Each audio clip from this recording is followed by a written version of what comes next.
Karate queen. Thank you sir. Thank you. Karate queen మీకు మా తరఫు నుంచి అమ్మా. పర్లేదు. Thank you. వేరే సర్వీస్ చేస్తాను. నేను ఎప్పుడు నా సపోర్ట్ ఉండదు. థ్యాంక్ యూ అమ్మా. Thank you. ఓకే, ఏం లేదు బాబు. గుడ్ మార్నింగ్ అందరికీ. ఏం లేదు, ఇప్పుడు రాష్ట్రంలో ఎన్నో 5-10 సంవత్సరాలుగా చాలా రైల్వే ప్రాజెక్ట్స్ కానీ బ్రిడ్జెస్ కానీ ముందుకు వెళ్ళినటువంటి పరిస్థితి లేదు. ఇవాళ కలెక్టర్ గారు, రైల్వే అధికారులు, అదేవిధంగా ఇక్కడ ఉన్నటువంటి R&Dకి సంబంధించిన అధికారులు, మున్సిపల్ అధికారులు అన్నీ కూర్చొని ఒకసారి రైల్వే ప్రాజెక్ట్స్ అంటే ల్యాండ్ అక్విజిషన్ ఇష్యూస్ ఉంటాయి. అదేవిధంగా లోకల్గా కొన్ని ఒక శంకర్ విలాస్ బ్రిడ్జ్ ఉంటే అది ట్రాఫిక్ హెవీగా ఉండేటువంటి బ్రిడ్జ్. దాంట్లో కొత్తది కన్స్ట్రక్ట్ చేయాలంటే ట్రాఫిక్ని ఎలా డైవర్ట్ చేయాలి, లేదంటే దాన్ని ఏ విధంగా ముందుకు తీసుకువెళ్ళాలనే వాటన్నిటి మీద అందరితోటి కూర్చొని డిస్కస్ చేసాం. అదే కాకుండా ఈ చుట్టుపక్కల ప్రాంతంలో ఉన్నటువంటి అన్ని బ్రిడ్జిలు దాదాపుగా 10-15 వచ్చినాయి.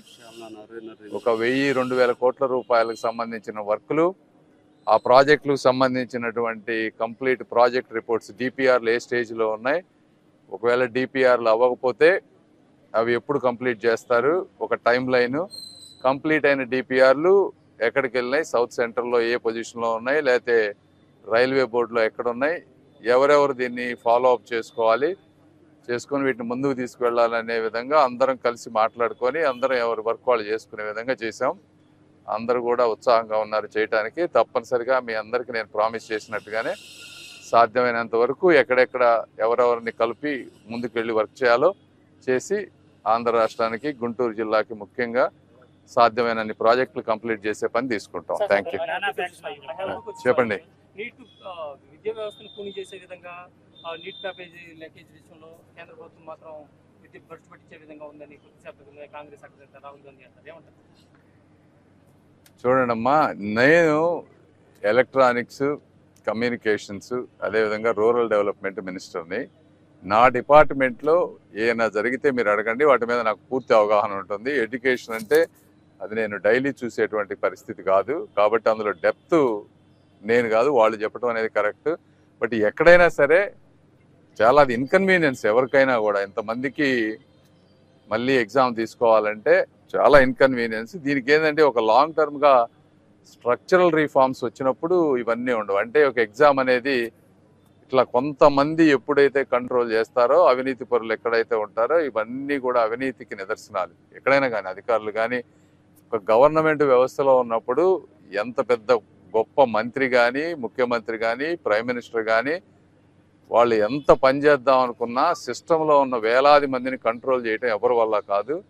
కొంతమంది ఇట్లా జరిగినప్పుడు జరుగుతాయి. ఇవి జరిగినప్పుడు వెంటనే ఎవరి పరిస్థితి అయినా ముందు అలా జరగకుండా ఎటువంటి సిస్టమ్స్ తీసుకురావాలనే దాని మీద ఆలోచిస్తే ఈ బ్లేమ్ అనేది లేకుండా ముందు జనాలకు మంచి జరుగుద్ది అనేది నా ఒపీనియన్ పర్సనల్గా.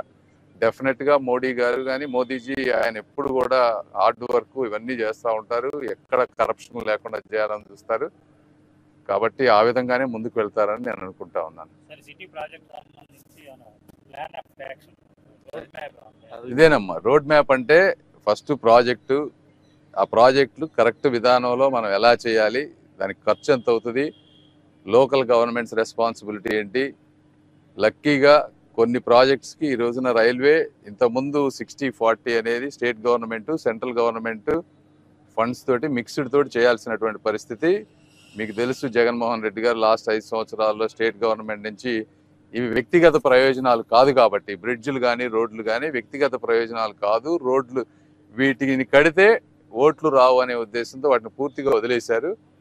ఇప్పుడు కొంత సెంట్రల్ గవర్నమెంట్లో కూడా ఎక్కువ బడ్జెట్ సెంట్రల్ గవర్నమెంట్ వచ్చే అవకాశం ఉంది కాబట్టి ఎక్కడెక్కడ అవకాశం ఉన్నా కూడా అవన్నీ చేసే పని చేయబోతున్నాం.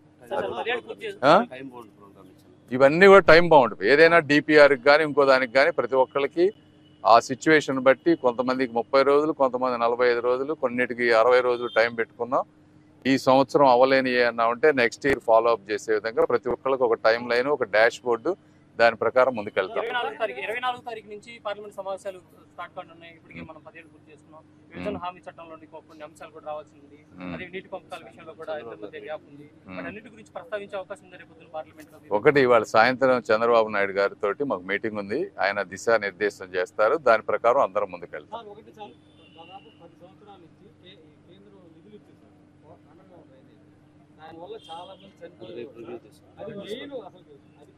కరెక్టే అమ్మా. ఇప్పుడు ఇవాళ రైల్వే రివ్యూ చేసాం. రేపు అండర్ గ్రౌండ్ డ్రైనేజ్ కొన్ని 1 by 1 అన్ని 2-3 రోజుల్లో అన్నీ చేయలేము. 1 by 1 చేసుకుంటూ వస్తున్నాం. డెఫినెట్గా ఈ ప్రాంతం మీద దాదాపు నాకు పూర్తి అవగాహన ఉంది సమస్యల మీద. డెఫినెట్గా మేము ఎంతవరకు చేయగలమో ప్రతి ఒక్కటి కూడా తీసుకొని చేస్తాం. మీరే చూస్తారు.